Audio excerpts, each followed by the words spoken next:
শুধু দর্শক, সময়ের সংলাপ অনুষ্ঠান থেকে আমাদের শুভেচ্ছা নিন। আশা করছি আপনারা যে যেখানে আছেন ভালো আছেন, সুস্থ আছেন। আমরা আজকের এই অনুষ্ঠানে মানসম্মত উচ্চশিক্ষা এই বিষয় নিয়ে কথা বলবো। আসুন শুধু দর্শক, প্রথমে তাদের সঙ্গে আপনাদের পরিচয় করিয়ে দিয়ে এবং তারপর তাদের কথা শুনি। আছেন এখানে জনাব সুমন তালুকদার। জনাব সুমন তালুকদার হচ্ছেন ব্যবস্থাপনা পরিচালক SSBCL গ্রুপ। আছেন একজন সিনিয়র সাংবাদিক মোহাম্মদ জাহাঙ্গীর আলম। জাহাঙ্গীর আলম এই শিক্ষা বিষয়ে ব্যাপক চিন্তা ভাবনা, গবেষণা এবং কাজ করে যাচ্ছেন।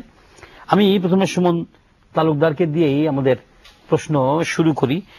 আপনি তো এই শিক্ষা ক্ষেত্রে, অর্থাৎ বিশেষ করে বাংলাদেশের যারা যেসব ছাত্ররা মেধাবী কিংবা যারা প্রতিভাবান ছাত্র, পড়তে চায়, জানতে চায়, দেশে এবং বিদেশে যাদের আগ্রহ রয়েছে যে বিদেশের বিখ্যাত শিক্ষা প্রতিষ্ঠান থেকে ডিগ্রি অর্জনের, আপনি এই সমস্ত বিষয়গুলো নিয়ে কাজও করছেন অনেক। আপনি যদি বলেন যে সাধারণভাবে যে এই যে আকুলতা আমাদের বিশেষ করে ছাত্রদের মধ্যে ক্রমান্বয়ে বেড়ে চলেছে, সেটি এই যে বিদেশে যে লেখাপড়া করতে হবে, এটা কি আমাদের দেশের শিক্ষা সরকারি কিংবা বেসরকারি উভয় ক্ষেত্রেই খুব মানসম্মত হচ্ছে না বলে ছেলেপেলের মধ্যে এই আগ্রহটা বাড়ছে, নাকি এখানে মোটামুটি মান ঠিকই আছে, তারপরে আরো উচ্চতর শিক্ষার যে সমস্ত সুবিধাদি পশ্চিমা বিশ্বে কিংবা উন্নত বিশ্বে আছে সেটাকে অ্যাভেইল করার প্রবণতা বা মানসিকতা থেকে তারা এটা করছে? আপনার ধারণা? মানসম্মত শিক্ষা বলতে আমরা যা বুঝি বেসিক্যালি যে ডে বাই ডে আপনি জানেন সারা ওয়ার্ল্ড চেঞ্জ হচ্ছে, ডেভেলপড হচ্ছে, লেটেস্ট টেকনোলজি আসতেছে ডে বাই ডে। সেক্ষেত্রে আমরা শিক্ষার সাথে সাথে যে লেটেস্ট টেকনোলজি ইউজ হচ্ছে কিনা, এক্সপার্টিস তৈরি হচ্ছে কিনা, এটা কিন্তু আমরা দেখে থাকি।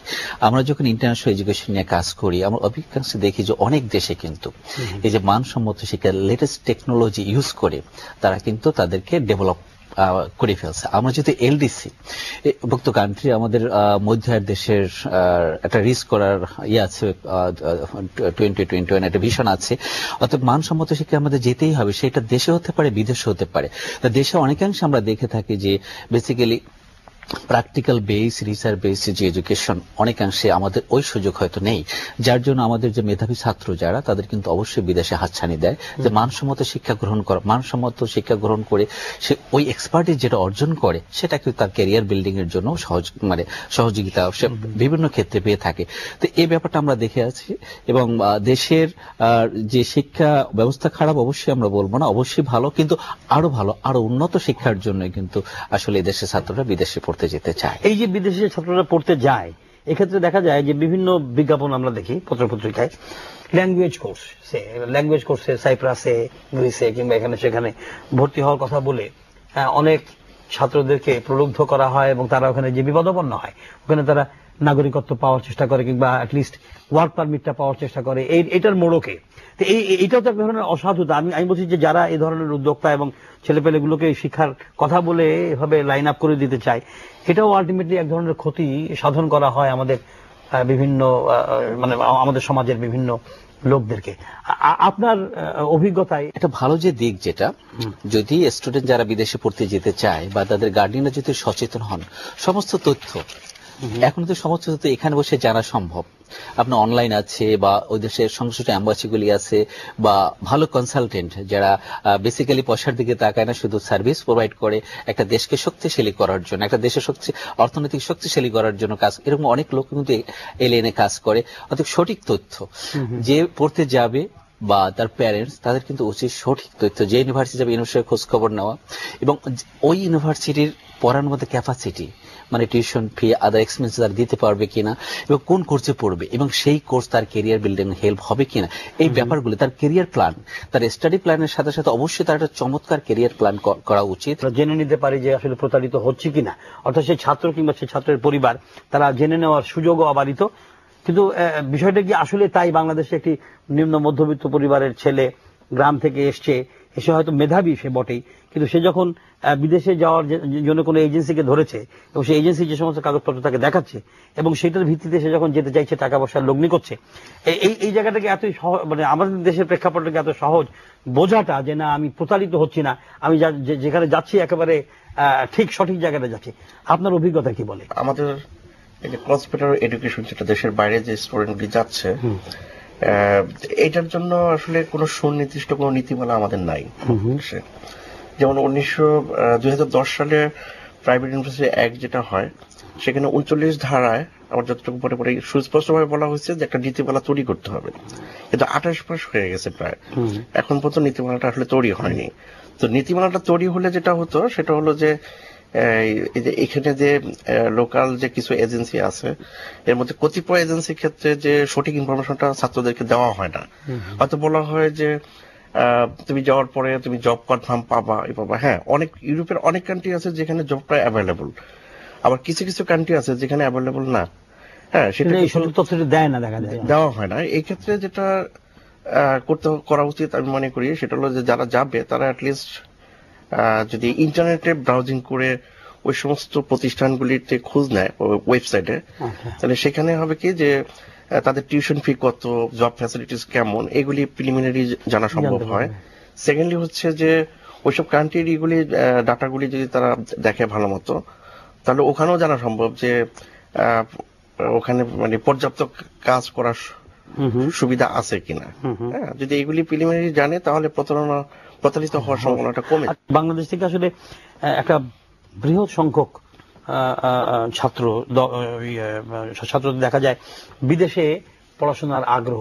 এর পিছনে মোটিভেশনটা কি? বাংলাদেশ থেকে প্রতি বছর এভারেজে প্রায় 20 থেকে 25,000 ছাত্র দেশের বাইরে যায় পড়াশোনার জন্য, উচ্চশিক্ষার্থী। এখানে দুইটা লেভেল আছে। একটা লেভেল হচ্ছে বাংলাদেশের যারা বিভিন্ন ইউনিভার্সিটিতে পড়াশোনা শেষ করে হায়ার এডুকেশনের জন্য যায়, আর আরেকটা হচ্ছে আপনি জানেন যে প্রায় 9 থেকে 10 লক্ষ ছাত্র ইন্টারমিডিয়েট পাশ করে বের হয়। তো বাংলাদেশের যে প্রাইভেট এবং সরকারি যে ইউনিভার্সিটি আছে বা বিশেষায়িত যে প্রতিষ্ঠানগুলি আছে, এটা সংখ্যা প্রায় 100-এর মতো হবে। সেখানে তাদের যে সিট ক্যাপাসিটি, সেই হিসাবে যে মেধাবী বলতে আমরা যেটা বলি যে জিপিও 5 পেয়েছে বা পেয়েছে, তো এরা সবাই চান্স পায় না ওখানে। ফলে যেটা হয় যে চান্স না পাওয়ার কারণে তাদের একটা আগ্রহ থাকে যে দেশের বাইরে যদি যেতে পারে তাহলে তারা পড়াশোনাটা শেষ করতে পারবে। আরেকটা কারণ হচ্ছে যে বর্তমানে প্রায় 1 কোটি শিক্ষিত বেকার আছে দেশে। তো তাদের একটা ধারণা যে এই দেশে পড়াশোনা করে পাশ করলেও তো বেকার পড়ে থাকতে হবে। দেশের বাইরে যদি যায়, যে বিশেষ করে ইউরোপ এবং আমেরিকা গুলিতে, ওখানে একটা সুবিধা হচ্ছে যে পড়াশোনাটা শেষ করতে পারলে অ্যাটলিস্ট ওই সব দেশে নাগরিকত্ব নিয়ে বা ওয়ার্ক পারমিট নিয়ে কাজ করা সম্ভব। সুমন সাহেবের কাছে জিজ্ঞেস করি যে দক্ষ জনশক্তি গড়ে তোলার ক্ষেত্রে অবশ্যই শিক্ষার একটি ভূমিকা আছে, এবং এই ভূমিকাটা কি আমাদের বাংলাদেশে দক্ষ জনশক্তি গড়ে তোলার জন্য যে সমস্ত টেকনিক্যাল ইনস্টিটিউশন আছে সেগুলি যথেষ্ট? একজন স্টুডেন্ট কিভাবে ভর্তি হতে পারে, প্রত্যেকটা ইউনিভার্সিটি কিন্তু নিজস্ব নীতিমালা আছে। একজন ছাত্র যে পড়াশোনা করতে যাবে তার অবশ্যই জানা উচিত, এগুলো তার জানতে হবে। এখন একজন ছাত্র যদি ইচ্ছা করে যদি কোথাও মানে প্রতারকদের হাতে ধরা না পড়ে, তাহলে কিন্তু তার প্রতারিত হওয়ার সম্ভাবনা থাকে না। কারণ দুইটা জিনিস, যদি স্টুডেন্ট কোয়ালিফাইড না হয় তার ভর্তি হওয়ার কোনো সুযোগ নাই ইউনিভার্সিটিতে।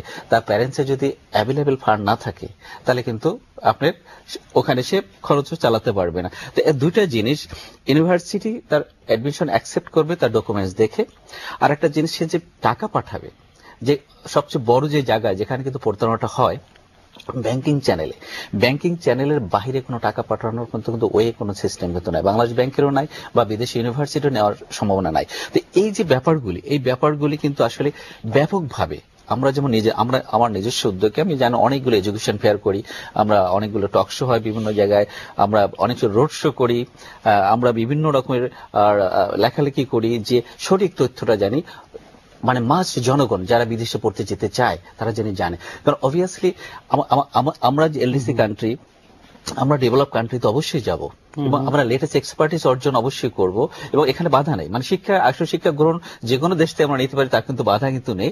অতএব সেটাকে আমাদের তথ্যটা যারা আমাদের স্টুডেন্টরা যারা বিদেশে পড়তে যায় তারা প্রপারলি জানতে পারে, এই ব্যাপারে আমাদের উদ্যোগ নিতে হবে, আমাদের সরকার থেকে উদ্যোগ নিতে হবে। প্রতারিত হওয়ার ক্ষেত্রে গণমাধ্যমের ভূমিকা কি, আসলে কি করে ছাত্রদেরকে, উনি তো বললেন যে সরকারকে উদ্যোগী হতে হবে বা সংশ্লিষ্ট মহলকে উদ্যোগ হতে হবে, কিন্তু সাংবাদিকদের তো আমি গণমাধ্যমের কথা বলছি, কিভাবে আসলে এই প্রতারকদের কবল থেকে আমাদের কোমলমতি মেধাবী ছাত্রদেরকে রক্ষা করা? যে প্রতিষ্ঠানগুলি এই প্রতারণাগুলি করে থাকে, এটা কোনো না কোনো ভাবে মিডিয়ার কাছে চলে আসে না, খবরটি, তো হ্যাঁ। সেক্ষেত্রে যদি ওটা সঠিকভাবে এটা তুলে ধরা হয় তাহলে এই প্রবণতাটা আমি মনে কমে করি যে আসবে। কমে আসবে। আমি আরো অ্যাড করতে চাই জাহাঙ্গীরের সাথে, সেটা হলো আসলে যে প্রতারণা হয় বিজ্ঞাপন দিয়েই হয়, হ্যাঁ সে তো বটে। এবং বিজ্ঞাপনটা কোথায় ছাপায়? তারা পত্রিকায়। এখন পত্রিকায় যদি বিজ্ঞাপন তারা নেন, বিজ্ঞাপন একটা চমৎকার নীতিমালা থাকে যে এই ভাষা লেখা যাবে, এই ভাষা লেখা যাবে না। বিজ্ঞাপনের ভাষা দেখলেই কিন্তু যে কোনো একজন শিক্ষিত মানুষ বুঝতে পারবে যে এরা কিন্তু জাল বিস্তার করছে প্রতারণা করার জন্যই। সেক্ষেত্রে যদি ওই পত্রিকাগুলি বা গভর্নমেন্ট যদি কোনো নীতিমালা, স্পষ্ট নীতিমালা করেন, সেক্ষেত্রে আমার মনে হয় অনেকাংশে কিন্তু এখান থেকে কমে যেতে কমে পারে। যাবে। স্কিল্ড ম্যান পাওয়ার তৈরির ক্ষেত্রে আমি জানতে চাইছিলাম যে বিদেশি প্রতিষ্ঠানগুলো আমাদের দেশি প্রতিষ্ঠানগুলো চাইতে বেশি আগ্রহ তৈরি করছে। এটা কেন? মানে আমাদের এখানে কি আসলে সে ধরনের দক্ষ জনশক্তি তৈরির ইয়ে নেই? ধরেন কিছু অ্যারোস্পেস ইঞ্জিনিয়ার করবেন, আমাদের দেশে ফেসিলিটি নাই, কোর্স আমরা পড়াতে পারি না, আমাদের প্র্যাকটিক্যাল করার মতো সুযোগ নাই। অ্যারোনটিক্যাল ইঞ্জিনিয়ারিং বা